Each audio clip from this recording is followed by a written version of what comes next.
The sun was shining brightly over downtown Chicago, casting golden rays onto the busy streets below. It was one of those perfect afternoons where the air felt warm, but not too hot, and the city buzzed with life. People hurried along the sidewalks, some carrying shopping bags, others chatting on their phones or sipping coffee as they walked.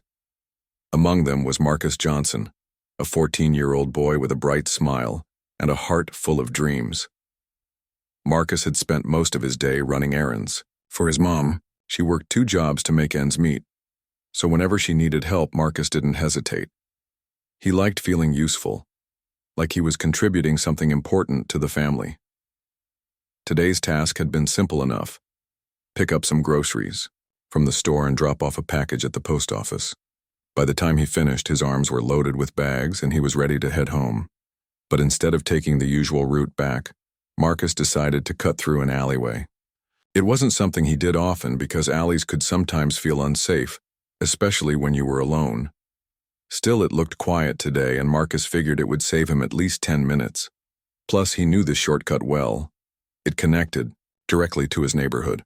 So with a quick glance around to make sure no one suspicious was nearby, he stepped into the narrow passage between the buildings. The alley smelled faintly of garbage, a mix of old food wrappers and discarded boxes piled up against the walls.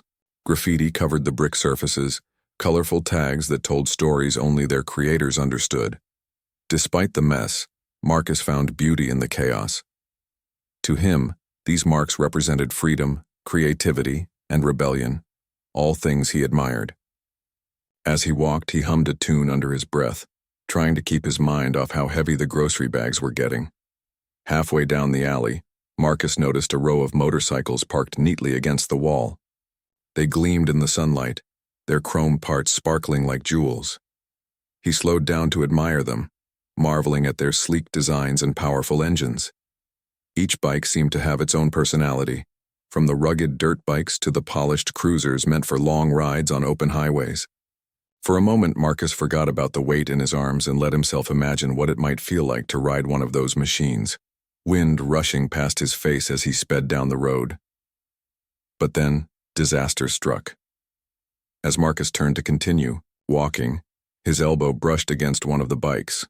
It wobbled slightly, tilting toward the ground. Panic surged through him as he reached out instinctively to steady it, but the bike was heavier than he expected.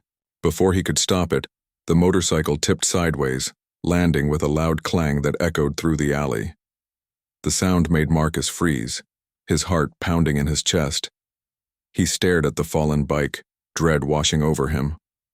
"Oh no," he whispered, his voice barely audible even to himself.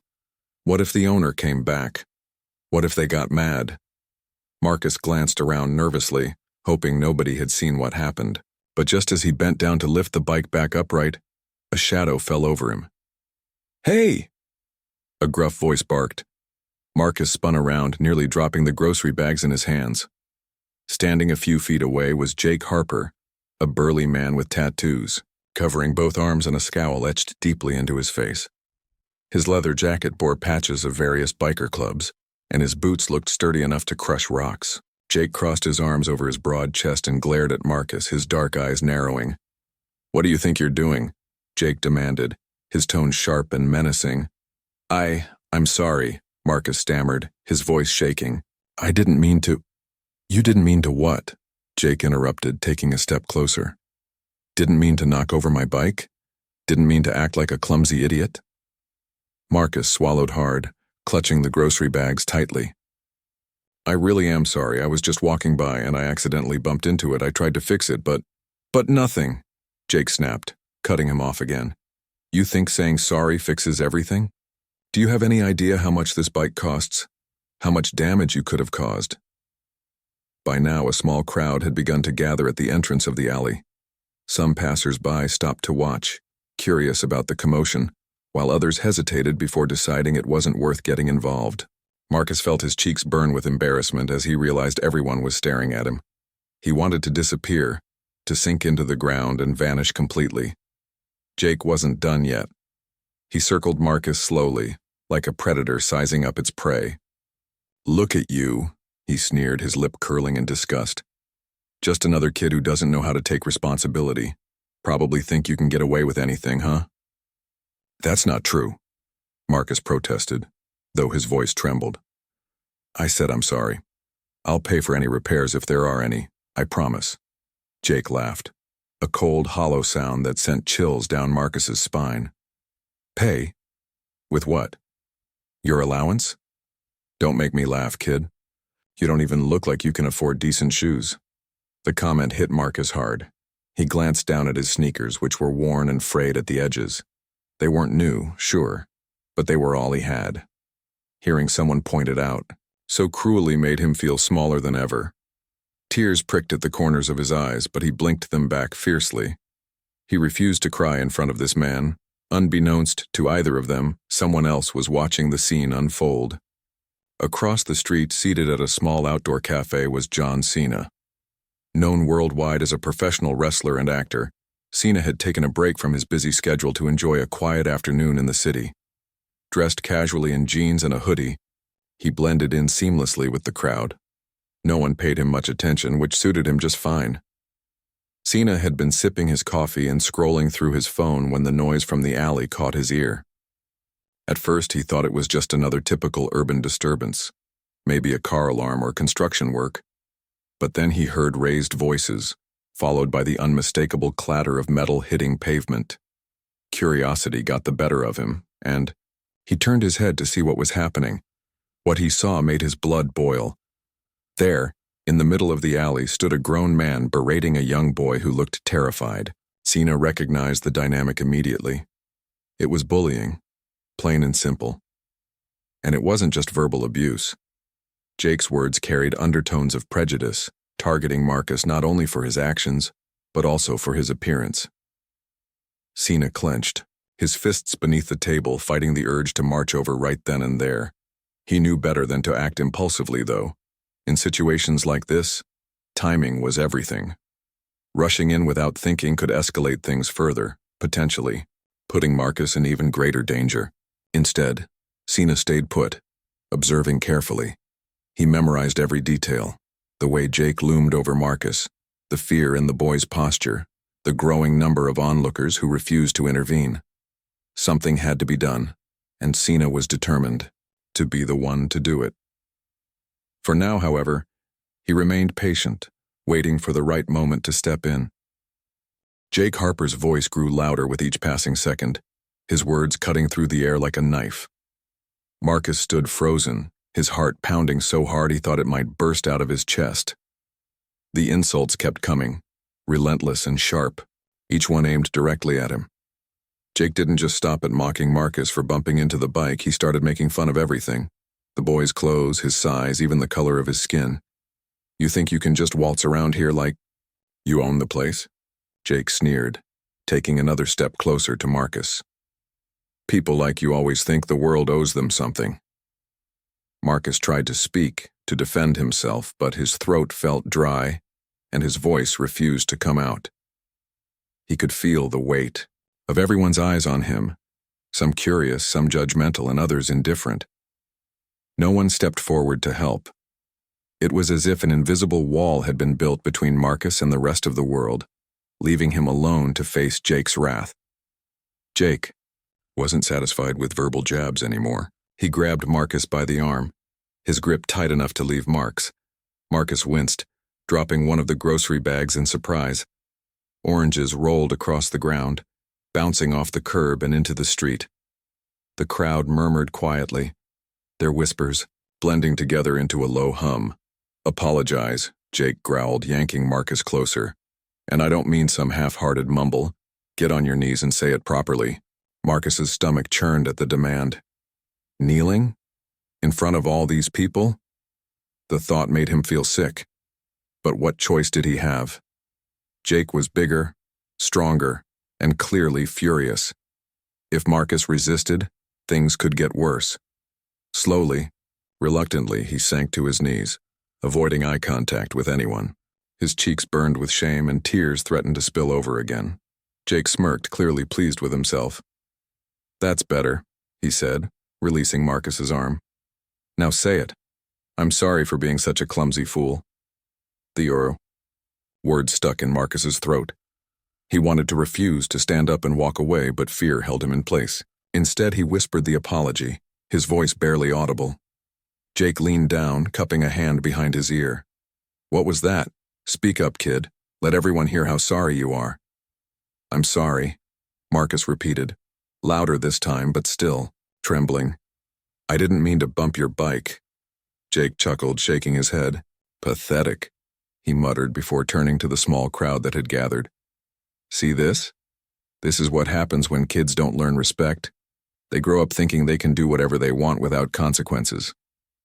Some of Jake's friends had joined the scene by now, emerging from nearby buildings or parking spots where they'd been lounging earlier.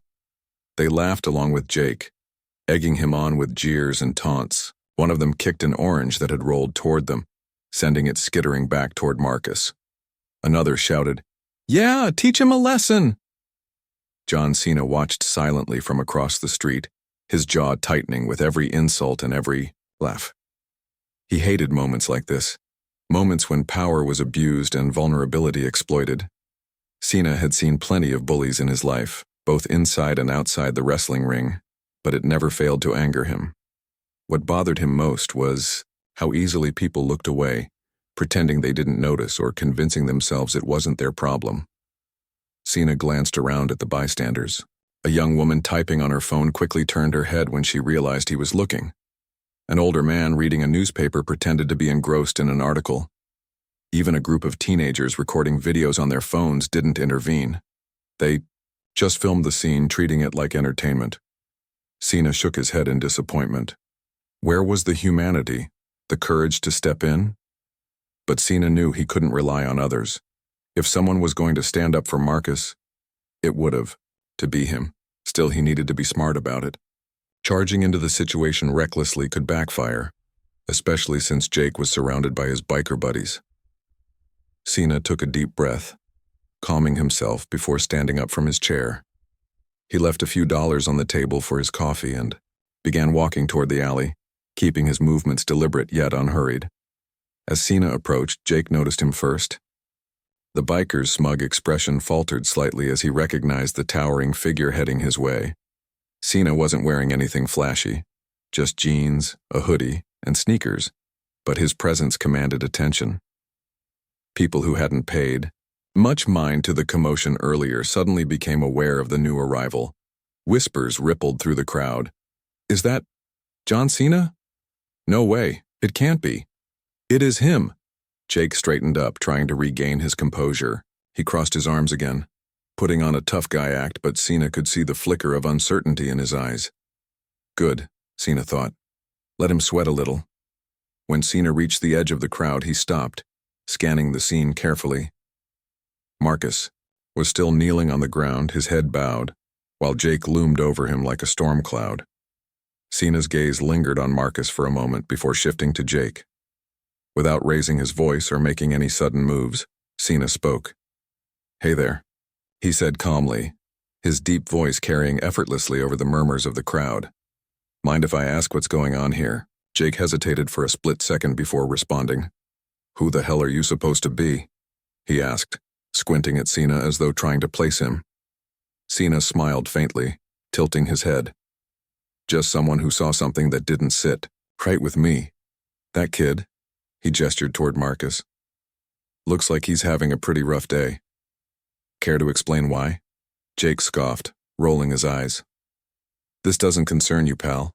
Go back to whatever you were doing." "Oh, I don't think so," Cena replied, his tone still calm but firm. "It concerns me because it concerns him. And frankly, it concerns everyone who believes in treating others with basic decency." The crowd fell silent, hanging onto every word. Some people nodded in agreement while others exchanged nervous glances. Jake's friends shifted uncomfortably, sensing that their leader was losing control of the narrative. Jake himself seemed torn between doubling down on his aggression and backing off entirely. For a moment, no one said anything.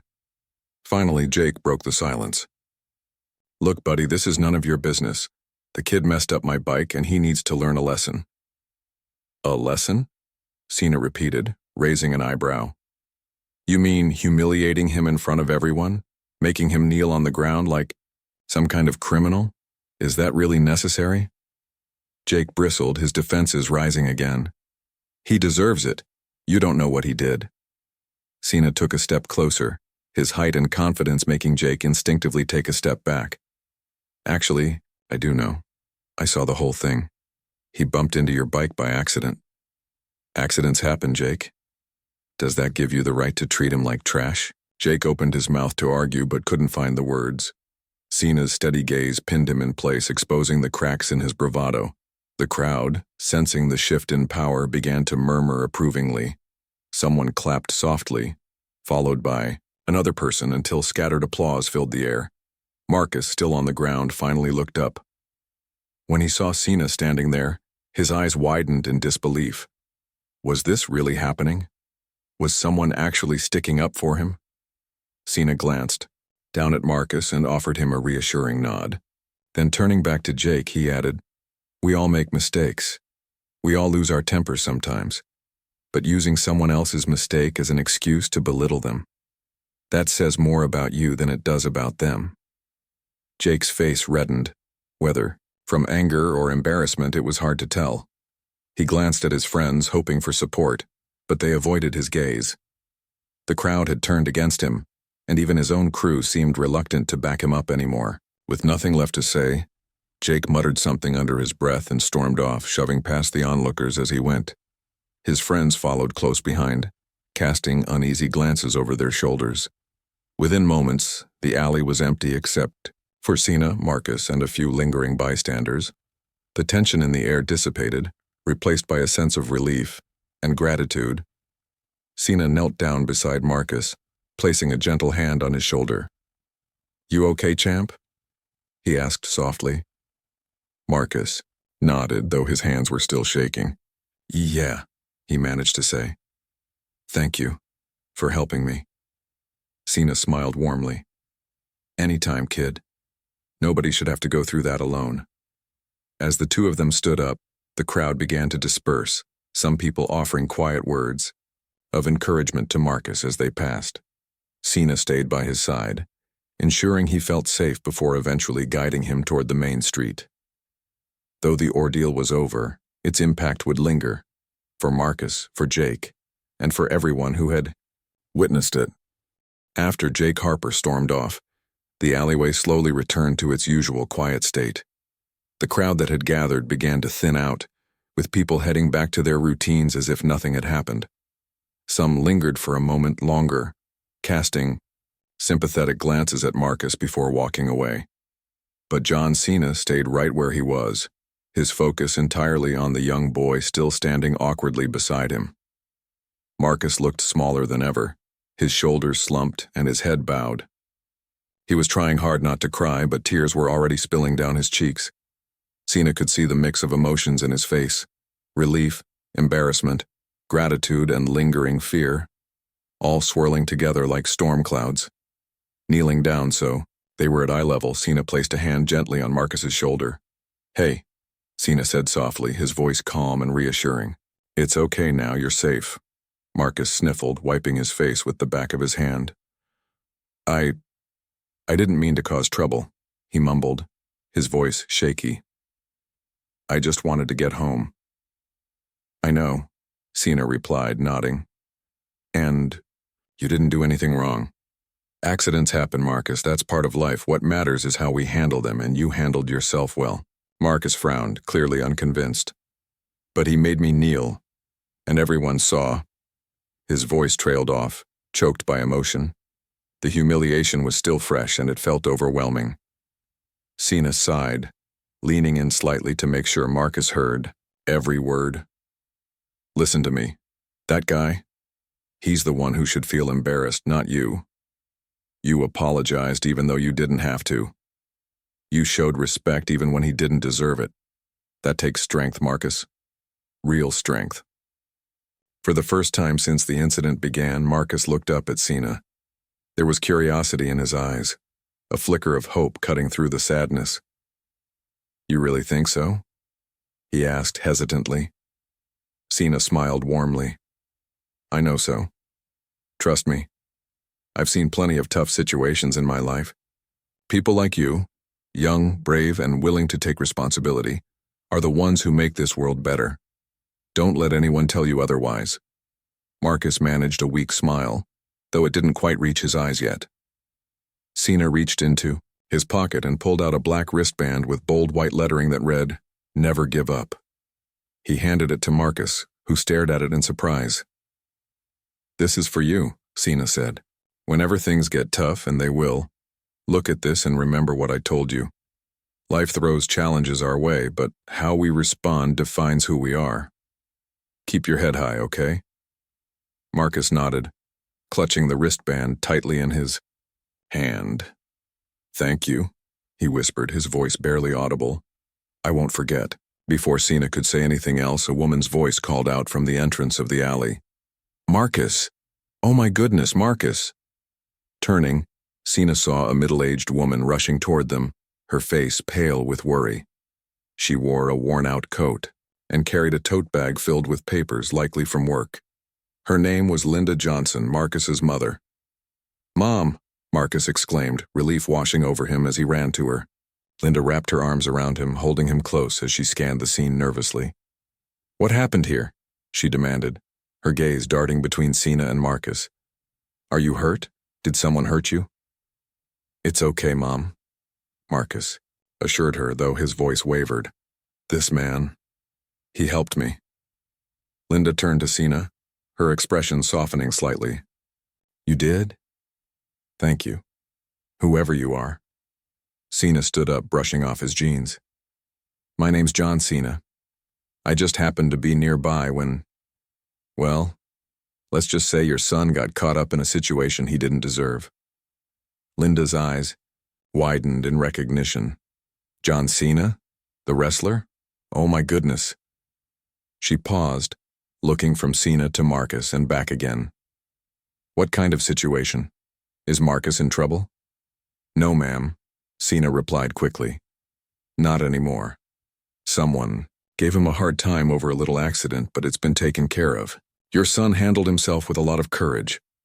Linda hugged Marcus tighter, kissing the top of his head. "Tell me everything," she insisted, her tone gentle but firm. Marcus hesitated, glancing at Cena as if seeking permission. Cena gave him an encouraging nod. So Marcus explained, starting with the spilled oranges and ending with Cena stepping in to defend him. As he spoke, Linda's expression shifted from concern to anger, and finally to gratitude. By the time he finished, tears were streaming down her face, not tears of sadness but of relief and pride. "You stood up for my baby?" Linda asked Cena, her voice trembling. "After everything those men said to him?" Cena shrugged modestly. "It wasn't about taking sides, it was about doing the right thing. Nobody deserves to be treated like that, especially not a kid." Linda shook her head, overwhelmed. "I don't know how to thank you. If you hadn't been there..." "But I was," Cena interrupted gently. "And everything turned out fine. That's all that matters." The three of them stood there for a few more minutes, talking quietly as the afternoon sun dipped lower in the sky. Linda thanked Cena repeatedly, each word laced with genuine appreciation. Marcus clung to his mother, visibly comforted by her presence. For the first time since the ordeal began, he seemed to relax. Eventually, Cena glanced at his watch and realized he needed to get going. "I hate to cut this short," he said apologetically, "but I've got somewhere to be. Take care of yourselves, okay?" Linda nodded, extending her hand for a handshake. Cena accepted it, giving her fingers a firm but gentle squeeze. "If you ever need anything," he added, "don't hesitate to reach out. My team can put you in touch with resources if you're ever in a bind." "Thank you," Linda repeated, her voice thick with emotion. "We won't forget this." As Cena walked away, Marcus called after him, "Mr. Cena." Cena stopped and turned around, smiling. "Yeah, champ?" "I'll wear the wristband every day," Marcus promised, holding it up proudly. "And I'll never give up." Cena grinned, giving him a thumbs up. "That's the spirit. Keep shining, Marcus." With that, Cena disappeared into the crowd, leaving behind a mother and son who felt lighter than they had in hours. They stood there for a while longer, watching the spot where Cena had vanished before finally heading home together. Later that evening, Cena found himself sitting alone in his hotel room, reflecting on the events of the day. He leaned back in, a chair by the window staring out at the city lights twinkling below. Though he'd intervened in countless difficult situations throughout his career, this one felt different. Maybe it was because Marcus reminded him of himself at that age, a kid trying to navigate a world that often seemed unfair. Or maybe it was the raw vulnerability he'd seen in the boy's eyes, a reminder of how fragile confidence could be. Cena sighed, running a hand over his face. He wished he could shield kids like Marcus from cruelty and prejudice, but he knew that wasn't possible. What he could do, however, was use his platform to spread awareness and inspire others to act. Picking up his phone, Cena opened his social media app and began typing a message. "Today I witnessed something that broke my heart," he wrote. "A young boy was humiliated in public simply for making a mistake, an accident anyone could have made. Instead of showing compassion, the person involved chose to belittle and demean him. Thankfully, I was able to step in, but the truth is, we shouldn't need celebrities or athletes to intervene in moments like these. We should all feel responsible for standing up against bullying and injustice whenever we see it. Let's create a world where kindness wins. Das terrorists never give up. Stand for something." He hit send and set the phone down, feeling a small sense of satisfaction. Social media messages wouldn't solve everything, but they might plant seeds of change in people's minds, and sometimes that was enough. Meanwhile, across town, Jake Harper sat alone in his apartment, nursing a beer and replaying the day's events in his head. At first, he'd tried to convince himself that Cena was just some nosy celebrity sticking his nose where it didn't belong. But deep down, Jake couldn't shake the memory of Cena's words, or the way the crowd had turned against him. For the first time in years, he felt a pang of guilt. Jake's phone buzzed on the table, pulling him out of his thoughts. It was a notification from social media. Someone had tagged him in a post. It was Cena's message. Jake read it once, then twice, his scowl deepening with each word. When he reached the hashtag "Sour stand for something," he slammed the phone down angrily. But even as he tried to dismiss it, a tiny voice inside him whispered, "Maybe he's right." The next morning, Jake Harper woke up feeling restless. He hadn't slept well, tossing and turning as fragments of the previous day replayed in his mind like a broken record. Cena's words echoed loudest, calm, firm, and impossible to ignore. Using someone else's mistake as an excuse to belittle them, that says more about you than it does about them. Jake clenched his fists under the covers, trying to push the memory away, but it clung to him stubbornly. He got out of bed and shuffled into the kitchen, grabbing a cup of coffee from the pot he'd forgotten to turn off the night before. The bitter taste matched his mood. Sitting at the small table by the window, Jake stared blankly at the empty street below. His phone buzzed again on the counter, reminding him of Cena's post that had gone viral overnight. People were sharing it everywhere, tagging him in comments and calling him out by name. Some mocked him openly, while others expressed disappointment or disgust. A few even accused him of being racist, though Jake angrily denied it to himself. It wasn't about race, he muttered aloud, running a hand through his messy hair. It was about respect. But deep down, he knew that wasn't entirely true. Sure, he'd been angry about the bike, but his reaction had gone far beyond what the situation warranted. He'd let his temper take over, lashing out at Marcus not just for bumping into the motorcycle, but also because of how different the boy seemed to him. Younger, smaller, black. Jake didn't want to admit it, but those differences had made him feel superior, like he had the right to humiliate someone weaker. Now faced with the consequences of his actions, he couldn't escape the uncomfortable truth staring back at him. Jake leaned forward, resting his elbows on the table and burying his face in his hands. For years, he'd prided himself on being tough, unapologetic, and fearless. But now all he felt was shame. Shame for losing control, shame for embarrassing a child, and worst of all, shame for knowing that Cena was right. Across town, Marcus Johnson was starting his day with a mix of emotions. When he woke up, the first thing he saw was Cena's wristband sitting on his nightstand. He picked it up carefully, running his fingers over the bold white letters that spelled out, "Never give up." Those 3 words carried so much weight now, reminding him of the kindness Cena had shown him when he needed it most. At breakfast, Marcus's mom, Linda, noticed how quiet her son was. She sat across from him at the tiny kitchen table, watching as he pushed scrambled eggs around his plate without eating them. "You okay, sweetheart?" she asked gently. Marcus nodded, though his eyes stayed fixed on his food. "Yeah, I'm fine," he said softly. "Just thinking." Linda reached across the table and placed a reassuring hand on his arm.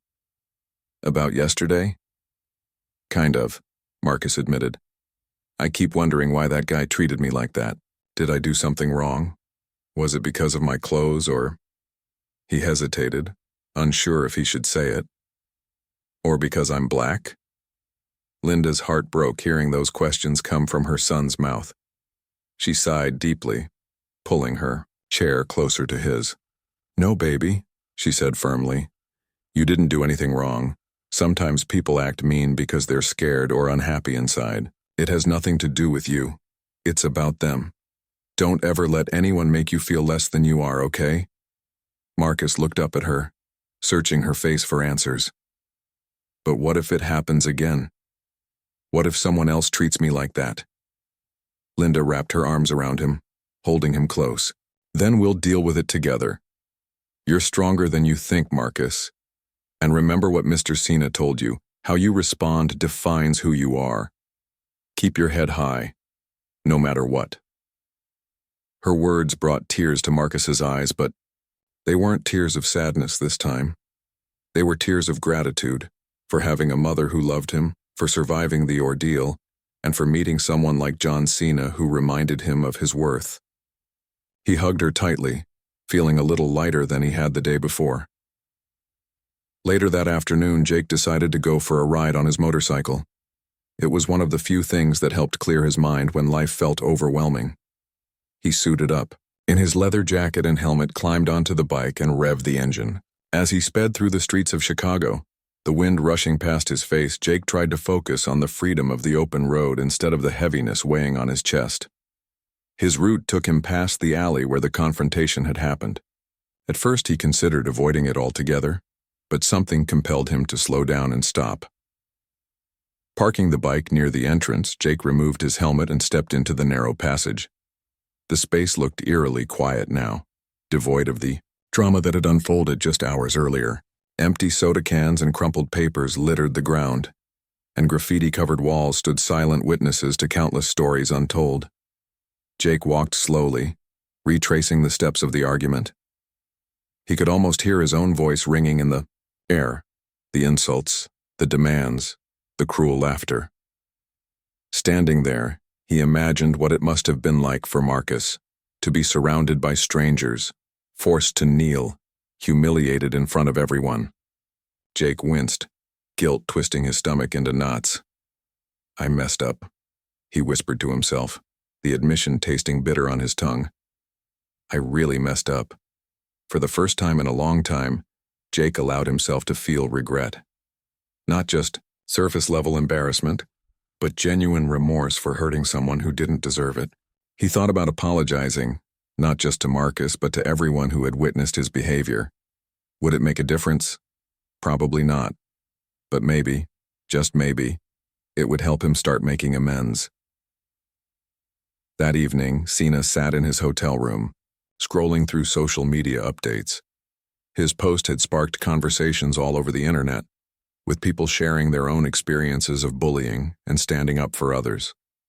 Some thanked him for speaking out, while others criticized him for interfering. Cena read each comment carefully, absorbing the range of opinions without judgment. One message caught his attention, a reply from a user named Real Life Writer. The profile picture showed a man wearing a biker jacket, and the caption read, "You're right, I screwed up. Maybe it's time I owned up to it." Cena frowned, curious. Could this be Jake? He clicked on the profile, finding only a handful of posts related to motorcycles and biking events. There was no way to confirm it definitively, but something about the tone felt familiar.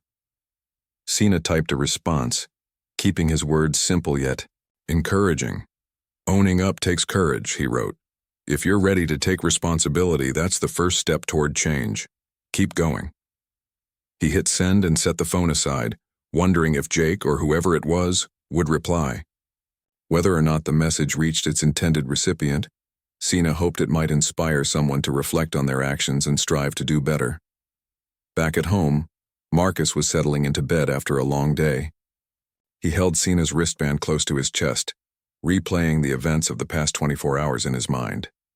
Though the experience had been painful, it had also taught him something valuable, that even in moments of darkness, there were people willing to stand up for what was right. Cena's intervention hadn't just saved him from further humiliation, it had given him hope. As he drifted off to sleep, Marcus whispered softly to himself, "Never give up." The next morning, Jake Harper woke up feeling different. It wasn't the kind of difference he could easily explain. It wasn't excitement or happiness, but something quieter, heavier. He lay in bed staring at the ceiling, replaying Cena's words over and over again. "That says more about you than it does about them." Those words had burrowed deep into his mind, refusing to let go. For the first time in years, Jake couldn't shake the feeling that maybe, just maybe, he'd been wrong. He got out of bed and shuffled to the kitchen, where he poured himself a cup of coffee. The bitter taste matched his mood perfectly. As he sipped, he glanced at his phone on the counter. Notifications from social media lit up the screen, each one a reminder of how much attention Cena's post had drawn. People were tagging him, commenting on his behavior, and sharing their opinions about what had happened. Some called him names, while others simply expressed disappointment. But one message stood out, a reply from John Cena himself. Jake picked up the phone hesitantly, rereading Cena's response. "Owning up takes courage. If you're ready to take responsibility, that's the first step toward change. Keep going." At first, Jake wanted to ignore it, to dismiss it as some celebrity trying to sound wise. But the longer he stared at the words, the more they sank. Cena hadn't attacked him or mocked him. Instead, he'd offered a lifeline, a chance to make things right. Jake felt a lump rise in his throat. Could he really do it? Could he face the boy he'd humiliated and apologize? Meanwhile, Marcus Johnson was starting his day with a new sense of determination. After breakfast, he carefully tied Cena's wristband around his arm, making sure it fit snugly. The bold white letters spelling "Never Give Up" reminded him of everything he'd learned over the past few days. His mom, Linda, noticed how much brighter he seemed compared to the day before. "You look like you're ready to take on the world," she said with a smile, handing him his backpack. Marcus grinned back at her. "I think I am." As he walked to school, Marcus kept thinking about Cena's advice. Life would throw challenges his way, but how he responded would define who he was. That thought gave him strength. When classmates asked about the wristband, Marcus proudly explained its meaning and shared the story behind it. Some kids teased him for being starstruck, but most listened quietly, nodding and understanding. By lunchtime, word had spread throughout the school, and several students approached Marcus to thank him for opening up about his experience. One girl named Emily even pulled him aside after class. "What happened to you? It wasn't fair," she said softly, "but you handled it so well. You're stronger than you think." Marcus blushed, surprised by her kindness. "Thanks, Emily. That means a lot." Later that afternoon, Jake decided to visit the alley again. This time, he brought a small notebook with him, jotting down thoughts as he walked through the narrow passage. He wrote about the anger he'd felt, the cruel words he'd said, and the guilt that now weighed heavily on his chest. Writing helped him organize his feelings, but it also made him realize how far he'd strayed from the person he used to be. Years ago, Jake had been different. He'd grown up in a rough neighborhood, always looking out for younger kids who got picked on. Back then, he'd prided himself on being someone others could count on. Somewhere along the way, though, he'd lost sight of that.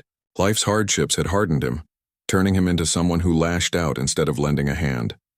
Standing in the same spot where he'd berated Marcus, Jake closed his eyes and imagined apologizing to the boy. What would he say? How would Marcus react? Would forgiveness even be possible? Jake didn't know, but he knew he had to try. That evening, Cena returned to the cafe where he'd first witnessed the confrontation. He ordered a coffee and sat at the same table, watching the street outside. Though the scene looked ordinary now, he couldn't help but reflect on the impact of that single moment. One act of cruelty, followed by one act of intervention, had sparked a chain reaction affecting multiple lives.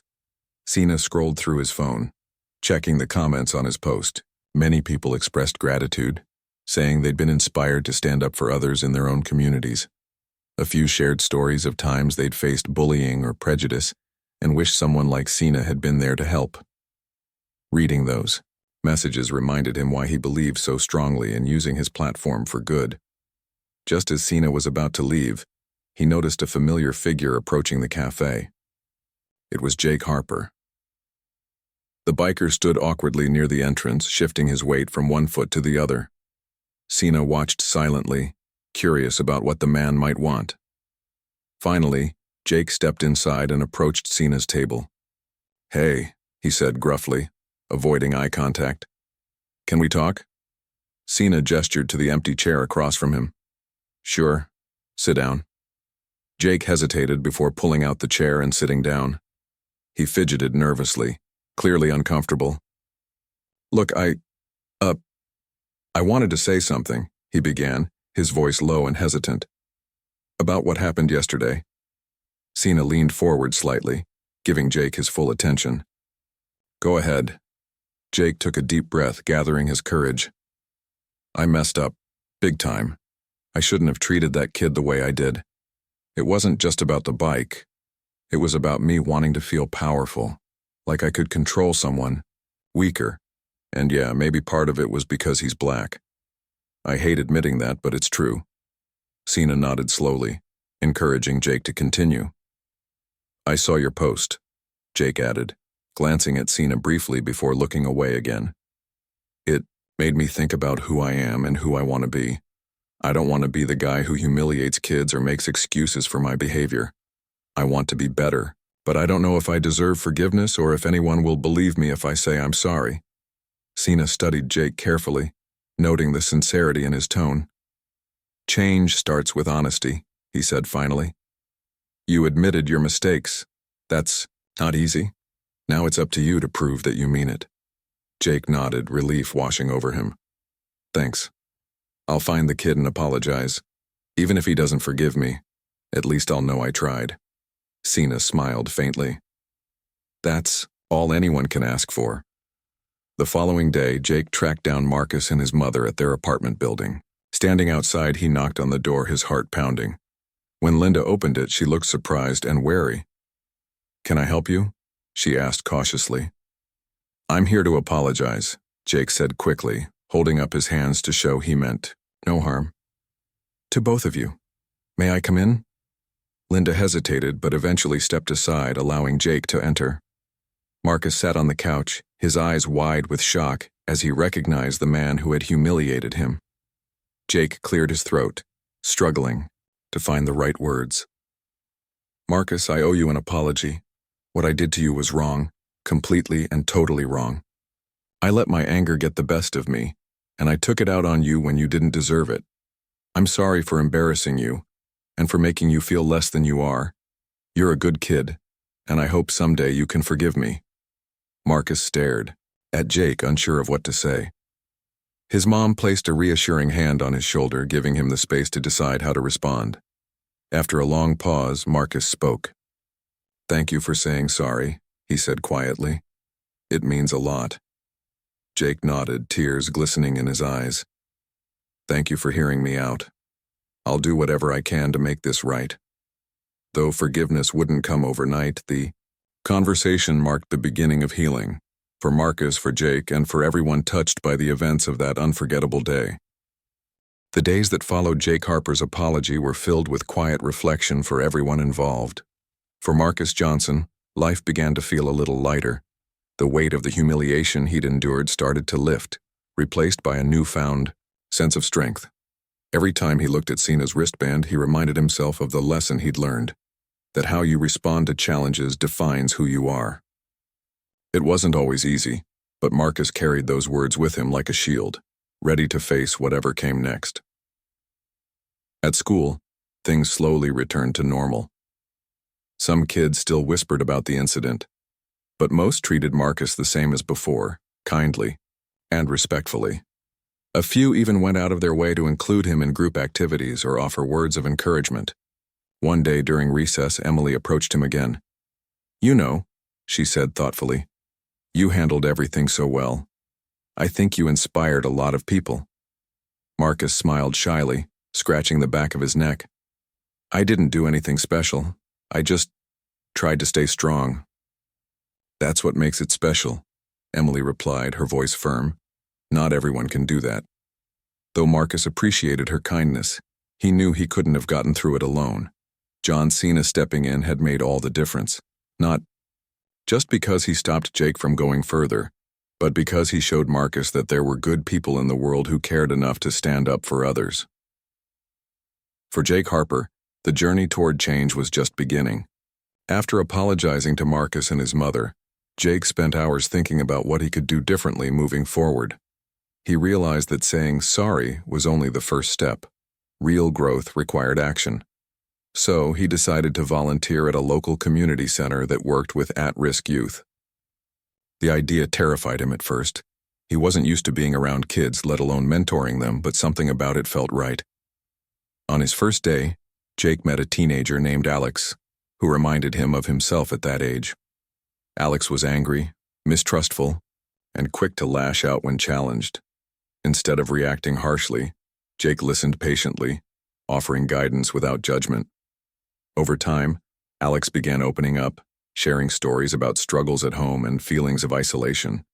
Jake saw pieces of his younger self in the boy and vowed to help him find a better path. Volunteering gave Jake purpose, but it also forced him to confront his own flaws.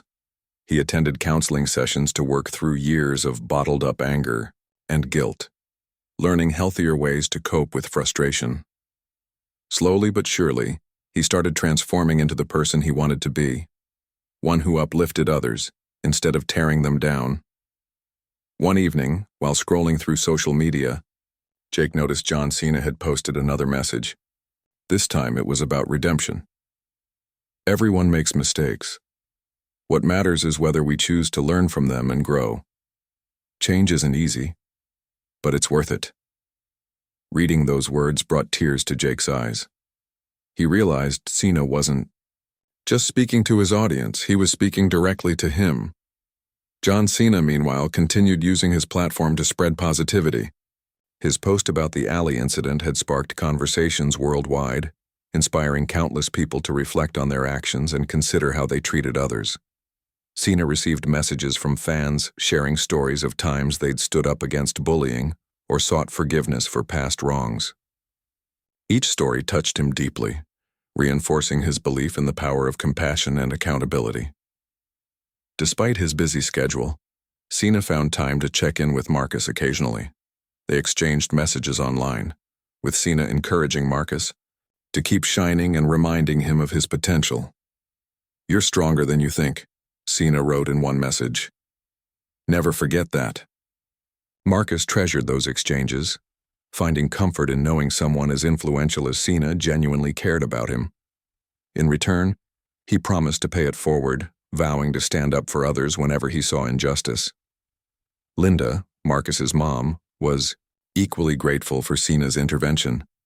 She often told friends and family about how the wrestler had changed their lives, describing him as a guardian angel sent at the perfect moment. "He didn't have to step in," she'd say, her voice filled with emotion. "But he did, and it meant the world to us." Months later, Jake ran into Cena by chance at a charity event in Chicago. Recognizing him immediately, Jake approached nervously, unsure of how the wrestler would react. "Hey," he said hesitantly, It's me, Jake. Cena turned, his expression softening when he saw who it was. Jake, how have you been? I've been better, Jake admitted with a small smile. Thanks to you, actually. Your advice really stuck with me. Cena nodded approvingly. I'm glad to hear it. Change takes courage, and it sounds like you're putting in the work. Jake chuckled awkwardly. Yeah, well, it's not easy, but I'm trying. Volunteering at the community center has helped a lot. It's taught me patience and humility. That's amazing, Cena said sincerely. Keep going. You're making a difference. They chatted for a while longer, discussing Jake's progress and Cena's ongoing efforts to promote kindness. By the end of the conversation, Jake felt a renewed sense of hope. Meeting Cena again reminded him why he'd started this journey in the first place, and why it was worth continuing. As weeks turned into months, the ripple effects of that day in the alley continued spreading. Marcus grew more confident, excelling in school and forming stronger friendships. Linda marveled at her son's resilience, proud of the young man he was becoming. Jake embraced his role as a mentor, helping kids navigate challenges similar to those he'd faced growing up. And Cena kept championing causes close to his heart, proving that even small acts of kindness could spark monumental change. Though their paths rarely crossed after that, each person carried a piece of the experience with them. For Marcus, it was the memory of someone standing up for him when he needed it most. For Jake, it was the realization that change was possible, even for someone like him. And for Cena, it was the knowledge that his actions had inspired others to believe in themselves and strive for a better world. Life isn't perfect, and neither are people. Mistakes will always happen, conflicts will arise, and moments of doubt will linger. But in the end, it's the choices we make that define us, the courage to apologize, the strength to forgive, and the determination to create a brighter future for everyone.